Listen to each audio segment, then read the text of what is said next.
It was in 1936 that General Manstein's support vehicle, which better known as the assault gun, became one of the most important German armoured fighting vehicles of the Second World War. 5 prototypes employing the Panzer IIIB chassis were built in 1937, before the firm of Alket of Berlin began full production of the Model A in January 1940. The subsequent 4 marks, B through to E, while incorporating many improvements, nevertheless retained essentially the same appearance, until the advent of the Model F8 with its longer gun and improved hull design in September 1942. Just 24 assault guns were in service at the time of the invasion of France and the Low Countries in May 1940, serving in 4 batteries number 640, 659, 660 and 665 respectively. Their success in their intended role of infantry support was, however, out of all proportion to the small numbers actually employed. In April, Sturm Battery 640 had been allocated to the elite infantry regiment Grossdeutschland and redesignated the 16th Company, which saw service with Guderian's 19th Panzer Corps. Although official wisdom in 1940 stated that assault guns were not to be employed in an anti-tank role, force of circumstance meant that Stug crews ended up using their charges for exactly that purpose, demonstrating in the process an ability to kill tanks that would soon become the type's forte. When exactly 1 year after the French surrender Hitler unleashed his legions against the Soviet Union, the Sturm artillery had undergone both a significant expansion and a change in organization. Assault guns were now organized into battalions, with each fielding 3 batteries of 6 Stugs. For Barbarossa, 6 battalions deploying approximately 108 assault guns were distributed between Army Groups North, Centre and South, where all were involved in very heavy fighting from the opening day of the campaign. While it was intended that the assault guns would serve in their primary role as infantry support, the sheer quantity of armour thrown at the advancing German columns by the Red Army, in a bid to halt their headlong eastward advance, inevitably found the Stug battalions increasingly employed in an anti-tank role, even if just to protect the infantry they were tasked to support. In the main, this did not prove problematic for the Stug detachments, the plethora of light and medium tank types fielded by the Soviets being decidedly obsolescent, their thin armour being easily penetrated by the assault gun's main armament. But dealing with the new T-34, KV-1 and KV-2 and their thick armour was another matter, the Stug III sharing exactly the same problem vis-à-vis these new designs as the Panzer Mark IV. Both German designs were equipped with the same low-velocity 75mm L-24 cannon, optimised for the close support role, firing high-explosive shells. Indeed, of the 44 rounds normally carried by the Stug, over 80% were high-explosive, with just a token number being armour-piercing. Even when the AP ammunition was used, the low muzzle velocity of the main gun did not always impart sufficient energy to allow it to penetrate the thick armour of the new Russian tanks. And yet Stugs did succeed in killing these new Soviet monsters in spite of this apparent technological limitation. Other factors came into play by way of compensation. Above all was the technical proficiency of the Stug crews themselves. Training had honed their skill to combine the mobility of the Stug with accurate and rapid gunnery, by getting in the first shot and exploiting to the full the machine's inherent advantages, such as its low profile and relatively heavy frontal armour. Even when taking on a T-34, the accumulation of these factors often allowed the Stug crew to close within the gun range of the Soviet tank and take it out before it could react. This was particularly true in the opening months of the campaign, as many of the Soviet crews were very unsure of their new charges and completely without the sort of command and control procedures that governed the operations of German mobile forces. It was in the summer of 1941 that the assault gun battalions began a tally of Soviet armour that would claim 20,000 tanks destroyed by 1944. As the German armies pushed deeper into Russia, the assault gun battalions were constantly in action, as the panzer divisions encircled large numbers of Soviet forces in great pockets, which were reduced by infantry and artillery. The assault artillery found themselves frequently employed as fire brigades, being shifted from one sector of a pocket to another, as Soviet forces within made desperate attempts to break out to the east. Quite often this meant firing at point-blank range into whole bodies of Soviet infantry, making a do-or-death charge at the German lines. The greatest of these cauldron battles was that of Kiev, where eventually some 665,000 Soviet prisoners were taken. After that battle, the forces of Army Group South pushed further eastwards. The drive by von Reichenau's 6th Army towards Kharkov was designed to capture the Soviet Union's 4th largest city and one of its major industrial centres. The Kharkov Tractor Works was, for example, one of the major tank producers in the Soviet Union at this time. It was in mid-October when the Germans closed in on the city. Heavy artillery pounded Soviet defensive positions on the outskirts of the city as infantry worked their way slowly forward to take them. Thereafter they pushed in towards the centre of Kharkov. Assault guns were brought forward to fire on Soviet positions in buildings around the centre, with covering fire being given by machine gunners in attached command half-tracks. The fighting for Kharkov was fierce, and it did not finally fall until the 24th of October.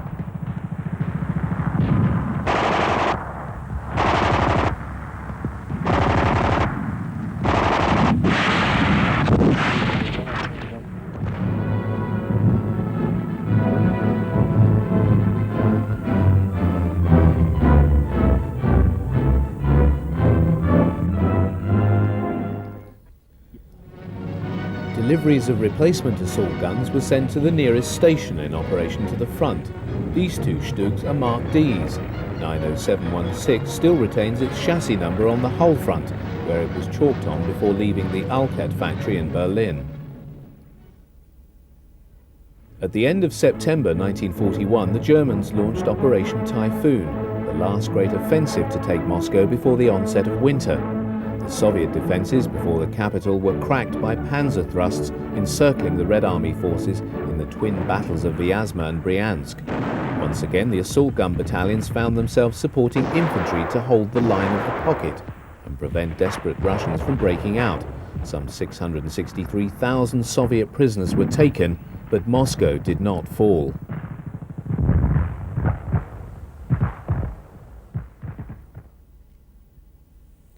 The onset of the Great Cold and the Soviet counter-offensive found the Germans ill-prepared to cope with the worst winter in Russia for 50 years. Stug crews had to learn new disciplines to keep their engine oil from freezing, the grease on their gun mechanisms from congealing, their sighting mechanisms from frosting up. In short, keeping a Stug in condition to fight was a miracle when temperatures could fall to minus 30 degrees and lower. Nevertheless, the assault gun units continued to inflict heavy casualties on Soviet armour, as witnessed by the burnt-out hulks of KV-1s and T-34s seen in this footage. With the approach of spring in 1942, the Germans had weathered the Soviet storm and now look forward to the resumption of offensive operations so as to bring the war in the East to a successful conclusion. In 1942, the organisation of assault gun battalions was changed yet again, with the number of Stugs in each battery being raised from 6 to 9. Each battery was now composed of 3 sections of 3 Stugs. With a strength of 27 assault guns, each battalion was now much more powerful than just a year before.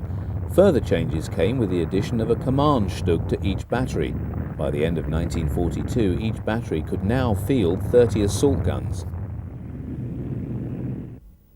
Hitler had demanded that the armour and the armament of the assault gun be upgraded to deal with the T-34 and KV tanks, but it was not until March 1942 that the Stug Model F appeared, mounting the long 75mm Sturmkanone 40, initially of 43 calibers, but increased thereafter to 48 calibers. First footage of the Stug IV came with the parade of the re-equipped 1st SS Division Leibstandarte Adolf Hitler in Paris on July 29, 1942, the salute being taken by Feldmarschall Gerd von Rundstedt, flanked by the newly appointed commander of the SS Panzer Corps Paul Hauser and the divisional commander Obergruppenführer Sepp Dietrich. Of note is the colour of the Leibstandarte Stugs. They appear to be in a shade of sand brown specified for vehicles serving in North Africa, suggesting that this may have been the original destination of these particular machines. The standard colour for vehicles serving in Europe and on the Russian front at this time was still dark grey, the order requiring all vehicles to adopt a base shade of sand yellow not being issued until February 1943. First combat footage of the Stug IIIF came with a film of Assault Gun Battalion 203 driving into the outskirts of Rostov-on-Don, the end of July 1942, a fleeting glimpse can be obtained of the battalion insignia, a white elephant, on the superstructure side of one of the passing Stugs.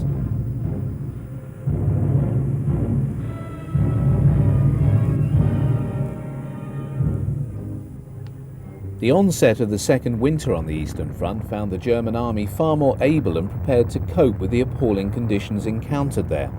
Particular attention had been paid to the problem experienced by the panzers and assault guns the previous winter, when due to the high ground pressure produced by their narrow tracks, they found traction in the deep snow difficult and had frequently sank and grounded on their bellies.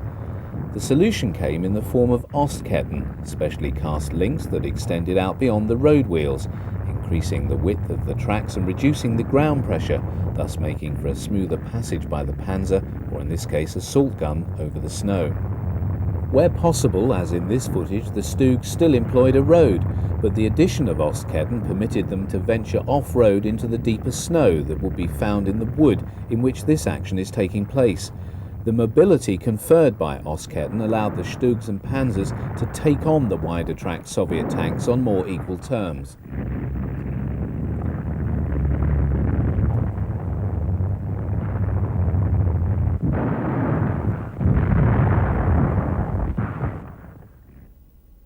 December 1942 saw the final model of the assault gun enter production. Although the hull remained the same as that on the F8, the superstructure was redesigned with the commander receiving a cupola and the gunner's hatch a shield for use with a machine gun. The German war economy was undergoing dramatic expansion, and 1943 was to see more than 3,000 Stugs leave the factory. With the Panzer Arm in dire straits, the high production and cheapness of the Stug led to it being seen as a substitute for the tank within the Panzer divisions. Small wonder that General Guderian had unsuccessfully attempted to wrest control of the assault gun battalions from the artillery, shortly after being appointed Inspector General of Panzer Troops, so as to incorporate them in the Panzerwaffe.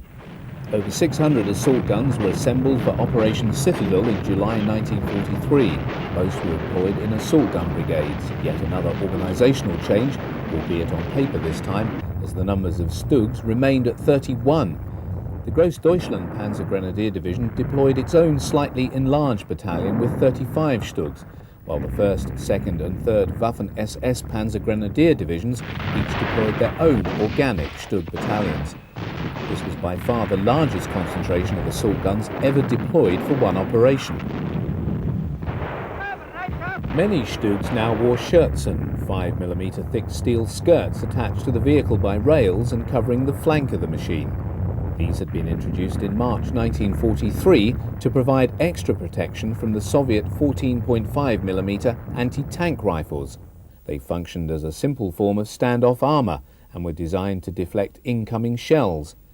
By the time of Kursk, assault guns were wearing the three-colour camouflage paint scheme of sand yellow as a base coat with olive green and red-brown. Numerous extra spare road wheels were carried by Stugs and Panzers for this operation.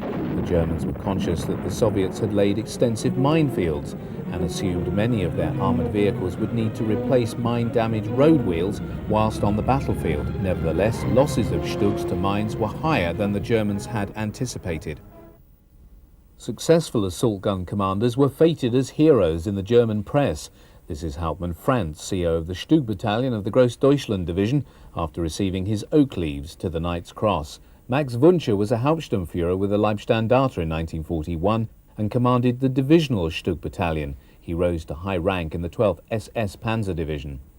But perhaps the finest assault gun commander of all was Hugo Primožič, who became the first NCO in the German army to be awarded the oak leaves to the Knight's Cross for his exploits. In the wake of Hitler's abandonment of Operation Citadel, the Red Army launched a whole series of offensives along the southern front. Just prior to Operation Rumyantsev, their offensive to recapture Kharkov, the Soviets launched a major drive against the Mius line to draw off German forces. The Stug IV F8s in this sequence are serving with 6th Army on the Mius sector. A ferocious battle raged, with the Germans first blunting the Soviets before launching their own counter-offensive in August, which retook the territory lost to the Russians since the 17th of July. These next two sequences allow us to view assault guns employed in the classic roles that characterized the type by this stage of the war. In the former, a number of Stug IIIGs moved forward carrying Romanian infantry on their rear decks to attack a hill held by the Soviets. The infantry dismount and fan out while the Stugs offer fire support by employing high explosive shells to keep down the heads of the enemy. Here the Stugs are executing the very task they were created for. In the second, we see assault guns being employed in the role that increasingly became the type's forte, that of tank destroyer. A group of Soviet tanks is seen approaching the German position. One is a captured Panther which is knocked out and the Russian crew taken prisoner. The particular sight employed by the Stug commander allowed him to range out to a maximum distance of 2,000 meters when employing armor-piercing shot and 1,500 meters when using the lighter AP-40 shell. The high muzzle velocity, flat trajectory 75mm Sturm Cannon 40, allied to the superior optics of the Stug, allowed a good crew to hit the target within the first few shots. The Stug's main armament was more than adequate to deal with the once deadly T-34-76 at long range, as seen here. When the Italian surrender was announced on the 8th of September, Hitler ordered the activation of Axis, the contingency plan for the occupation of Italy. Numerous military units travelled through the Brenner Pass into Italy, including this assault gun unit. The Stug was to play an important role in the German defence of the peninsula, the terrain of Italy proving more suitable for assault guns and self-propelled guns than tanks. Indeed, the Germans maintained very few panzer divisions in the Italian theatre. Assault guns were also to play an important role in southern Italy when, on the 9th of September 1943, the Allies landed at Salerno. Their expectation was that they would face little opposition and that Naples would be rapidly secured. While the landings did catch the Germans by surprise, their forces in the area, 10th Army under General von Wietinghoff, were far from negligible. However, only 16th Panzer Division, equipped with about 100 panzers and 36 assault guns, was immediately to hand to counter the landings. These went into the attack on the 9th. Naval gunfire, Allied tanks and airstrikes all helped to grind down the attack, and by the end of the day, 16th Panzer had lost much of its armour. Subsequently, the battle for Salerno was to become most intense before finally the Germans chose to cut their losses and withdraw.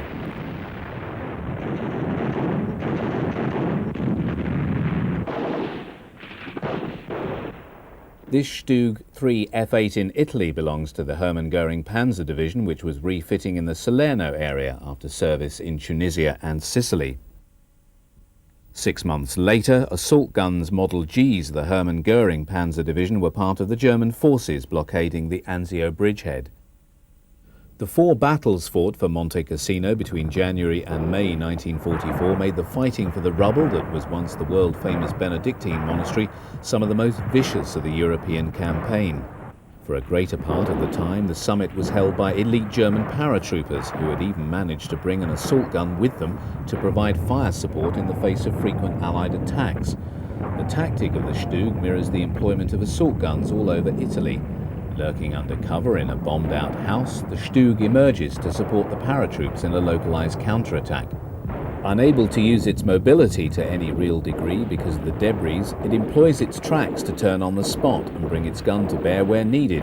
However, Allied artillery spotters in the ruins could call down artillery fire very quickly, and so having fired its gun, it would retreat back under cover and wait for its next assignment. For the paratroops, the presence of the assault gun was no doubt a vital help in their defense of the summit.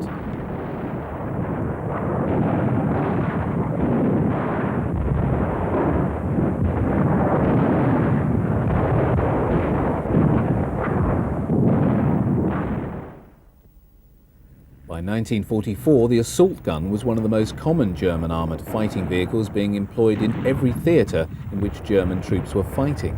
In this sequence, Stugs are being employed as artillery in an anti-guerrilla sweep in Yugoslavia.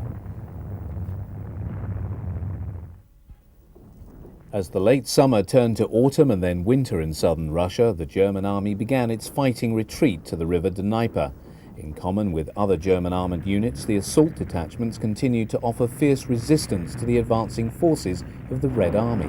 Although losses at Kursk had been high, the stock of assault guns in the period August through to December continued to show a deficit of production over losses. So, in the 5 months to December, the output of Stugs had amounted to 1,810 machines, with 1,060 machines being lost over the same period. At the beginning of December 1943, total stock of Stugs in all theatres amounted to 1,880 machines, some 400 more than available at the beginning of July and immediately prior to Operation Citadel. The reality was that by this period of the war, the Stug IV was the most numerous of all types of armoured vehicle serving in the German army. By the end of 1943, there were a total of 31 assault gun brigades in service, the bulk being in the east, as well as independent Stug detachments held at corps level and allocated according to need, as well as organic battalions in certain Army and Waffen-SS divisions. With the onset of 1944, no fewer than 76% of all assault guns in service were operating on the Eastern Front. The increasing employment of the assault artillery as tank destroyers is very clearly shown in this sequence, wherein a Stug detachment within Army Group Centre rolls forward to counterattack an oncoming Soviet armoured group. The action is rendered more dramatic by the backdrop, a very cold late winter afternoon with the sun already beginning to wane. The snow lies thin on the rock-hard ground, which allows the Stugs easy purchase for their tracks as they move forward. Although appearing to be moving at random, the machines are under close guidance from the command Stug. The enemy is engaged at some distance, the flat terrain making targeting easier. However, the Stugs do not fire on the move. They stop, fire a number of rounds, then change position to prevent the enemy gaining a fix. The consequences of their handiwork is the destroyed T-34-76 model 1943 and a rarely seen KV-85. By the late summer of 1944, the Red Army had pushed the German forces back to the borders of Hungary. The propaganda company have here caught a Stug detachment moving through Budapest on its way to the front. On the stopover, the crews are surrounded by a number of admiring youngsters belonging to the Hungarian fascist youth organisation.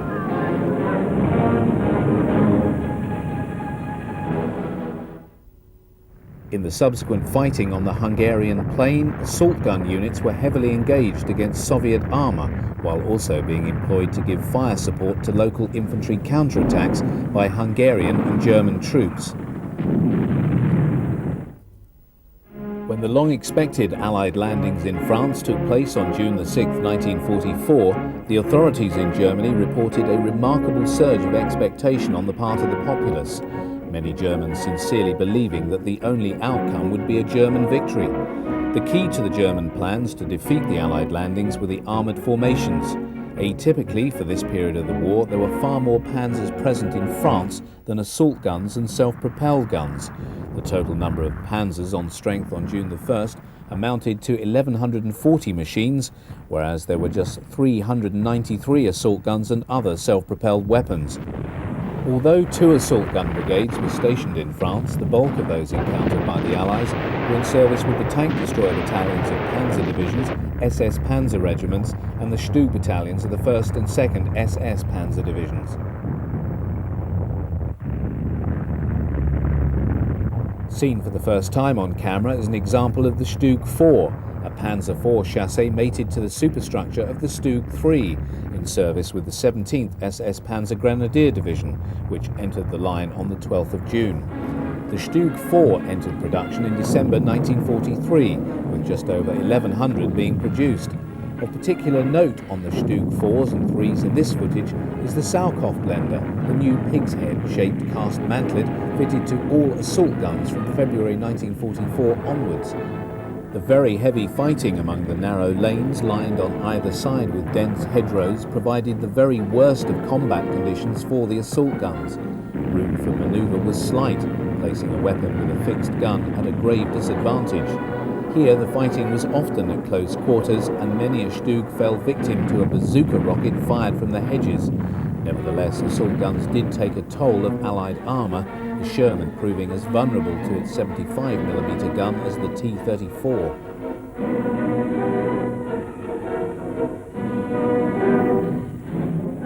Nemesis for the assault guns in Normandy came in the same winged form as for the Panzers. The rockets of the British Typhoon found the armour of the Stugs no more problematic than that of the Panzer IV, Panther or Tiger. A Assault guns could only venture out from cover when skies were clear, and even then their machines had to be liberally covered with foliage, allowing the crew to rapidly drive their Stug off the road when the dreaded Jebos appeared and meld, if possible, into the hedgerows. Movement in daytime was extremely hazardous for German armoured vehicles, in spite of the large flak umbrella provided. Although large numbers of Allied aircraft were down, the firepower of the massed 20mm, 37mm and 88mm flak batteries were never enough to compensate for the total air supremacy enjoyed by the Allies and the impotence of the Luftwaffe to intervene.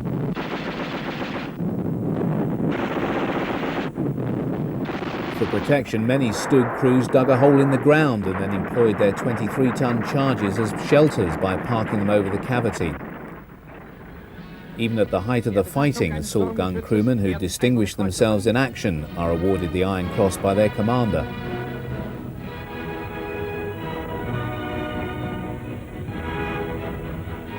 Shown at the same time is assault gun commander Oberleutnant Franz Ludwig, who was awarded the Knight's Cross in Normandy for the destruction of 16 British tanks.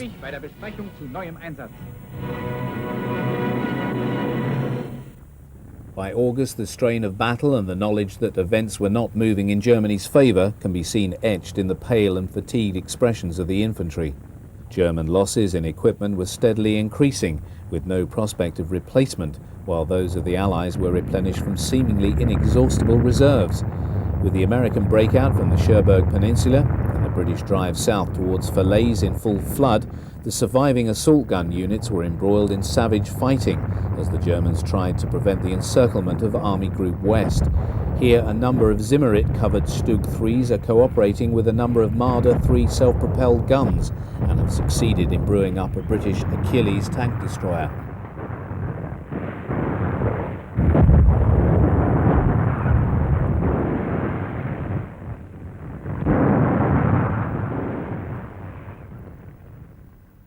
Very few assault guns survived the closing of the Falaise pocket. This late-model Stug IV is covered with Zimmerit anti-magnetic mine paste on all of its vertical surfaces, as is this late Stug III equipped with the Salkoff blend. A catastrophic explosion has blown its roof off. This Sturmhaubitzer 42 did make it, only to be abandoned later by its crew as the Seine bridges were down.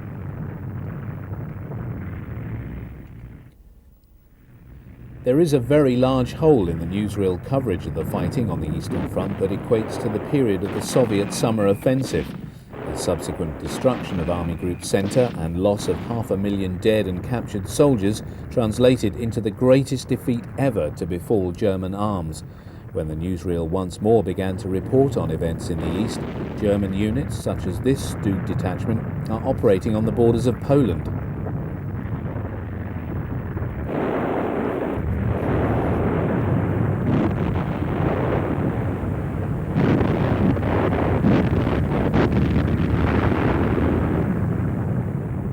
Footage of assault gun units in action on the Eastern Front from the period early autumn 1944 through to the end of the war increases substantially relative to that of panzers filmed in this same period. In nearly all cases, Stug units are shown employed in the tank destroyer role, operating in conjunction with anti-tank guns and 88mm flak guns as they take on Soviet armour. Notwithstanding the heavy losses during 1944, assault gun production of both Stug IIIs and IVs reached a peak with just under 5,000 being built.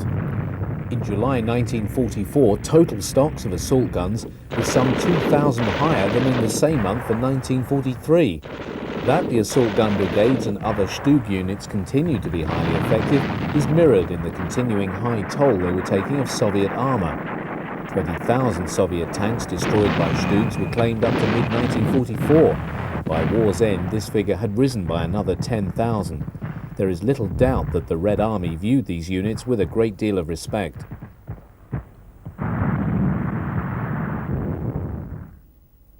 On August 1, 1944, General Bor Komorowski, commander of the Polish Home Army, gave the order for the Warsaw Uprising. Within 4 days, the Poles had seized 4/5 of the city. Expectations that they would be relieved by the Soviets were dashed when the Germans drove back their spearheads, giving them the breathing space they needed to suppress the uprising. German retribution was ferocious, detached Stug units providing fire support in the clearing of the city. It took until October the 2nd for the uprising to be finally put down. By the beginning of September 1944, the Soviet offensive drives had come to a halt, allowing the Germans to create the semblance of a front in eastern Poland and East Prussia. German losses in men and material had been colossal.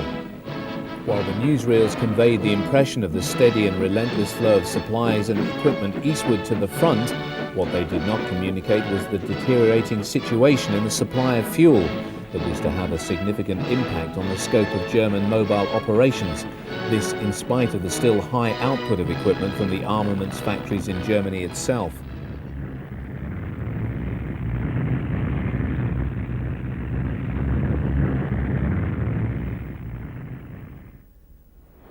Under a barrage provided by Vespa self-propelled guns, an assault gun detachment moves against Soviet positions in Lithuania. At least one of the assault guns seen in the footage is a late Model G with Sauerkopf blender and a thick application of concrete applied to the front and side of the superstructure. The other Stugs are earlier models and all have a liberal application of Zimmerit anti-magnetic mine paste.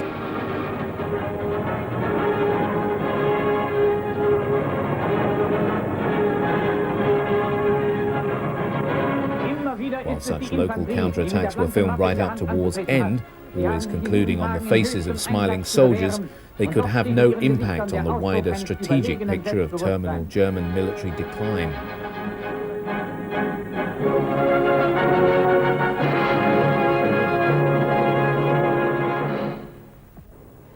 Unlike in the West, the scale of operations on the Eastern Front precluded the Soviet Air Force achieving the same degree of air superiority. German mobile forces were thus able to move about with a degree of freedom from attack unknown in the West, this being mirrored in the little or no foliage carried by many German vehicles. Under such conditions, Luftwaffe Schlachtflieger could provide ground support. One of the most effective types was the Henschel HS-129B. Operating in swarms of 4 aircraft, the HS-129s would use their armament of 2 machine guns and 2 20mm cannons and add-on armament packages to attack Soviet armor. The ultimate expression of the 129 as a flying tank destroyer was the B-3 model, which saw service in late 1944, early 45, which employed a 75mm anti-tank gun slung under its belly. Ein Tankwagen wird angegriffen und fliegt in die Luft. Tank hunting assault gun fashion did not always mean engagements at long range. In this case, Stug IIIs, crewed by paratroops, advanced towards known Soviet positions, carrying small groups of infantry equipped for close combat with tanks. Their weapons are the formidable one-shot Panzerfaust and 88mm Panzerschreck.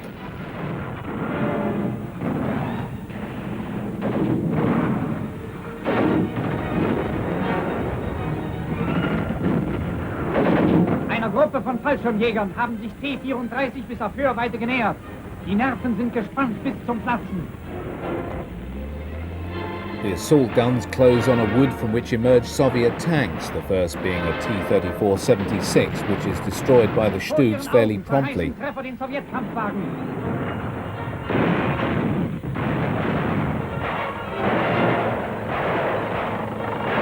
Da, weitere Panzer! Unsere Männer fürchten auch diese nicht.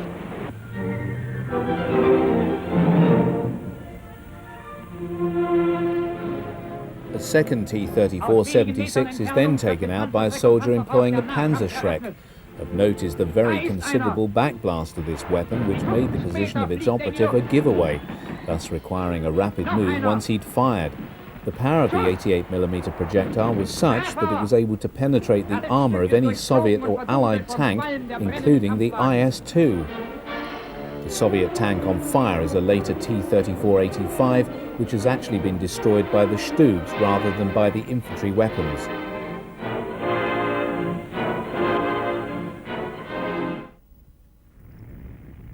This Stug detachment operating in East Prussia in the autumn of 1944 is clearly aware of the possibility of Soviet air attack, having taken steps to deck their vehicles out with foliage. The operation would seem to be a limited one of retaking a village that has fallen into Soviet hands. Many of the Stugs are late models with the sow's head mantlet and steel return rollers. All, however, are festooned with the tackle and clutter that assault gun crews stored on their rear decks and retained in place by improvised metalwork welded on in the field. This seeming lack of any sign of the enemy gives the impression of a reconstruction for the benefit of the propaganda film team. The Germans were no more averse to this sleight of hand when it came to putting footage together than Allied film crews. Both were engaged in the same activity.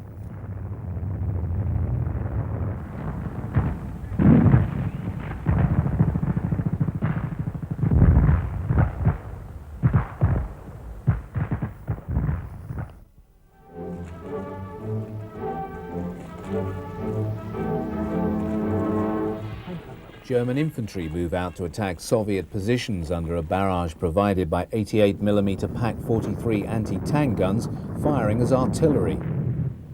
Footage of the Stug IV in action is quite rare. In this sequence, a Stug IV detachment is seen counterattacking Soviet forces in Hungary in late '44.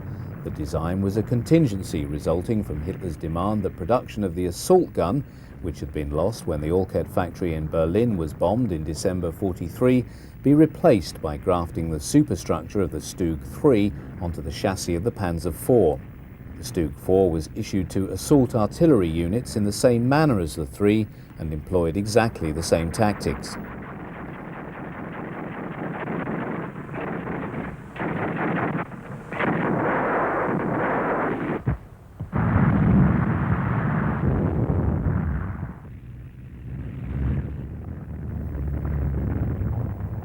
Hitler retained strong armoured forces in Hungary to contest the Soviet advance there, even at the expense of his forces in Poland.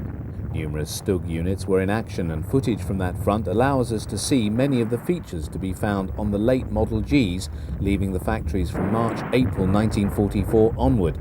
Apart from the occasional Stug III seen with concrete added to its frontage, the most significant change is the addition of a remote-controlled machine gun to the roof of the vehicle in place of the former shield used with the MG-34 or 42. This allowed the gunner to fire the machine gun, now permanently fixed to the roof of the Stug, from within the machine without exposing his person. Although this was a feature more frequently seen on Stug IIIs and the IV with the sow's head mantlet, it is also seen in this footage fitted to Stug IIIs with the earlier mantlet.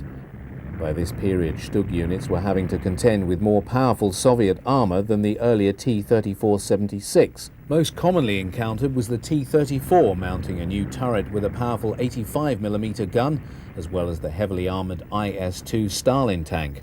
While the latter was problematic for assault guns, tactics were developed that enabled the German machine to successfully defeat this very powerful Soviet tank.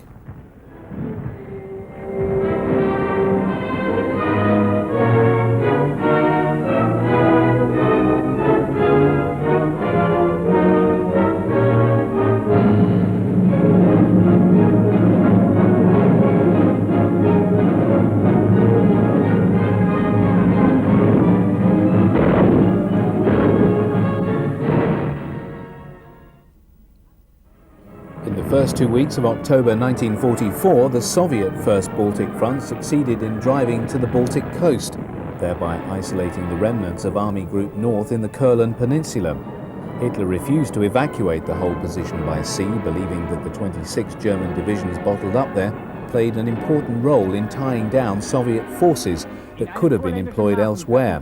He did permit a limited evacuation, which led to more than 1.5 million German troops and civilians being evacuated between January and May 1945 from Kurland, Prussia and Pomerania. Guderian, who was by this time Chief of the General Staff, believed it to have been strategic madness to have so many German troops isolated when their presence could do much to help strengthen German forces in eastern Poland and subsequently on the Oder in 1945. It was fortunate for the Germans that the Soviet Baltic fleet was inoperable and the Kriegsmarine were able to maintain control of the sea off Kurland and East Prussia.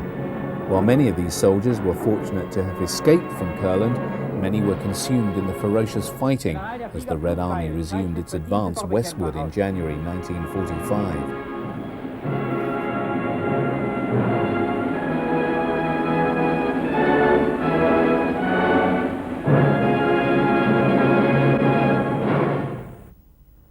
In spite of its isolation, footage of the fighting in Kurland still reached Germany. Although Soviet forces launched a large number of attacks on the position, it would seem that beyond a certain point they regarded the German forces there as being militarily of little consequence. Cut off as they were from the main front, the German forces in Kurland had thus to fight off Soviet forces on the defence perimeter with declining assets. Units were stretched thinly, and counterattacks on Soviet positions, such as that seen in this footage carried out by a small Stug IV detachment and supporting infantry, were at best ripostes. The resources were simply not available for it to be any other than a very local counterattack. These forces continued to decline until war's end and the surrender of the remnants of the German forces left in Kurland in May 1945.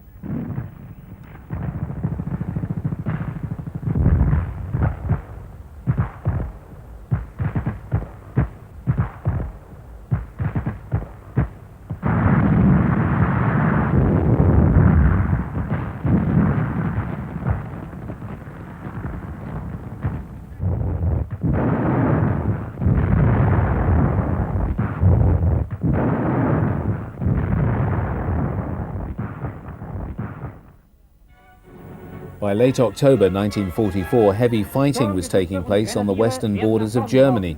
Assault guns carrying infantry are seen counter-attacking forces of the US Third Army in the Saar. The heavy camouflage netting and foliage on these machines is testimony to the crew's respect and fear of the dreaded Jebos. The Stugs are operating with Panther medium tanks. When fire is opened on the US forces, most of the armoured vehicles do so from under the cover of woods. Under such conditions, both Stugs and Panthers are best able to employ their longer-ranging guns over those of the American Sherman tank. Panzer im Gefecht auf einer Dorfstraße. An artillery observer then ranges in on the American positions, and a battery of 105mm howitzers opens fire. Die Landschaft ist vom Rauch der Explosionen und Brände durchzogen.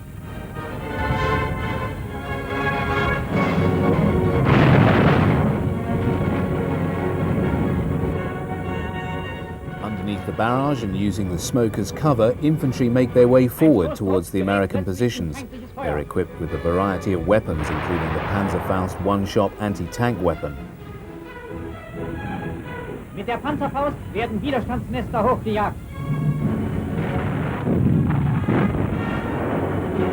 The Shermans and half-tracks would seem to have been brewed up by long-range gunfire from the assault guns and Panthers. At least two of the M4s have suffered internal fires, the intensity of which has burnt off much of their paint and reduced the rubber on the road wheels to ash.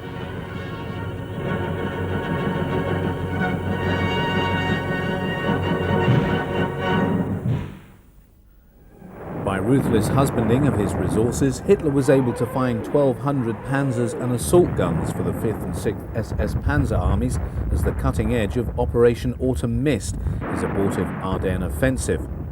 When launched on the 16th of December, the Allies were taken completely by surprise, and the Germans initially succeeded in making rapid progress against units of the US First Army. The most westerly advance was made by armoured units of Manteuffel's 5th Panzer Army, which by the 20th was thrusting for Dinant and the Meuse crossings, but the town of Bastogne, in the rear of Manteuffel's columns, could not be taken, with a major impact on the German advance, which by the 23rd had stalled. On the 26th, the US Third Army, counterattacking from the south, relieved Bastogne, and the low cloud which had grounded Allied air power for nearly 10 days cleared. British and US aircraft now launched withering strikes on the naked German armoured columns, with a consequent destruction of many tanks and assault guns. By mid-January, the surviving German forces had pulled back to their start lines. Some 600 panzers and assault guns had been lost. A second German offensive, codenamed Operation Nordwind, opened in Alsace on New Year's Eve 1944. The objective was to trap 7 divisions of the US 6th Army and recapture the city of Strasbourg. Unlike in the Ardennes, Allied intelligence was able to forewarn the American commander concerning the imminence of the German attack. Assault gun units were involved in the very heavy and bitter fighting, but within 3 days of the start of Nordwind it had been brought to a halt. German losses amounted to some 25,000 men, and even further losses of panzers and assault guns.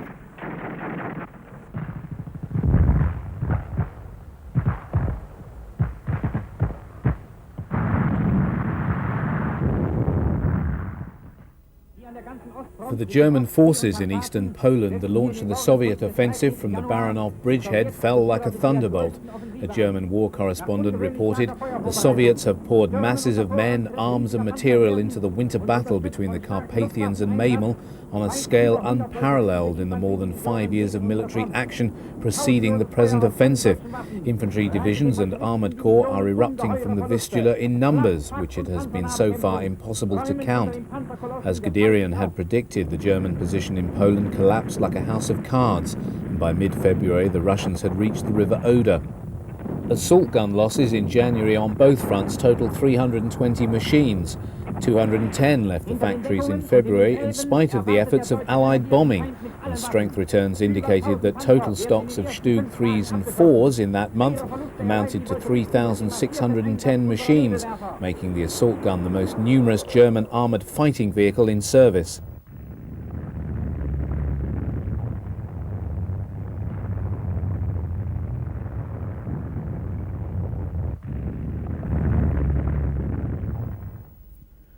The dire German manpower situation in the second half of 1944 forced the issue of a proclamation in October calling to arms all able-bodied males between 16 and 60 as part of the Volkssturm, or People's Guard. In some of the last footage of the war taken by the propaganda company, large numbers of Volkssturm are seen marching through the streets of Breslau, one of the towns on the Oder designated by Hitler as a fortress city and taken before it was encircled on February the 14th, 1945. Weapons deliveries include numbers of the Goliath remote-controlled demolition vehicle, which had demonstrated to Volkssturm troops just prior to their employment against the advancing Soviets. Dressed in a fashion that made them appear very similar to their enemies, these poorly trained civilians in uniform of distinctly dubious military value were led out to fight against overwhelming Soviet forces.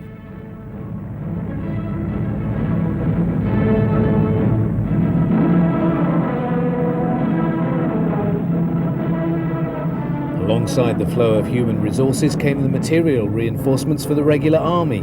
Aboard the trains coming from the west, it is possible to identify, apart from the lorries, softskins and heavy cars, a solitary King Tiger and a number of Jagdpanzer 470s. Assault guns belonging to a Waffen-SS Panzer Division arrived with their supporting vehicles, including late model 251 armoured personnel half-tracks. The Waffen-SS troopers that dismount from the lorries are liberally equipped with Panzerfaust and Panzerschreck anti-tank weapons, although their personal weapons show a remarkable range of types and age. As they move forward to the battle line, they are joined by a detachment of assault guns. In the subsequent combat, the Stugs are given covering fire by medium and heavy artillery as they move forward to blunt an attack by oncoming Soviet armour, which is approaching the German positions along a railway line.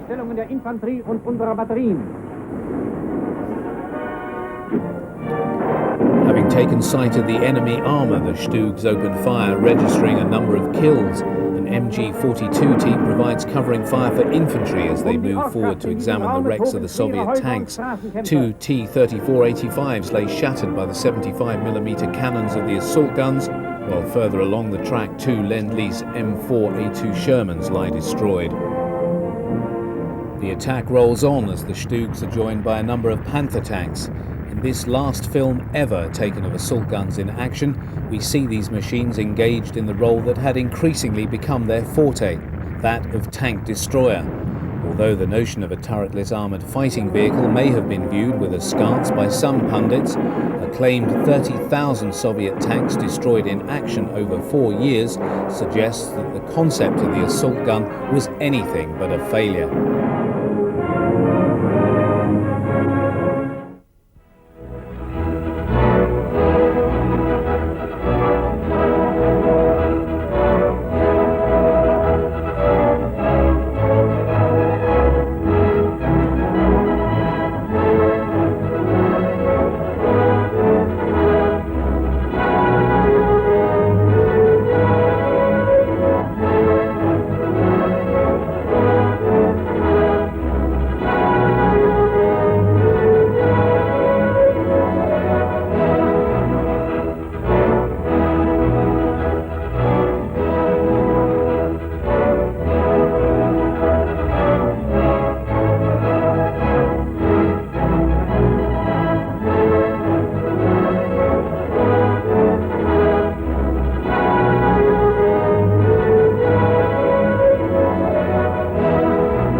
Frankreich geflohen überrannt, es fransen die Ketten zu, erst Röten und Tod.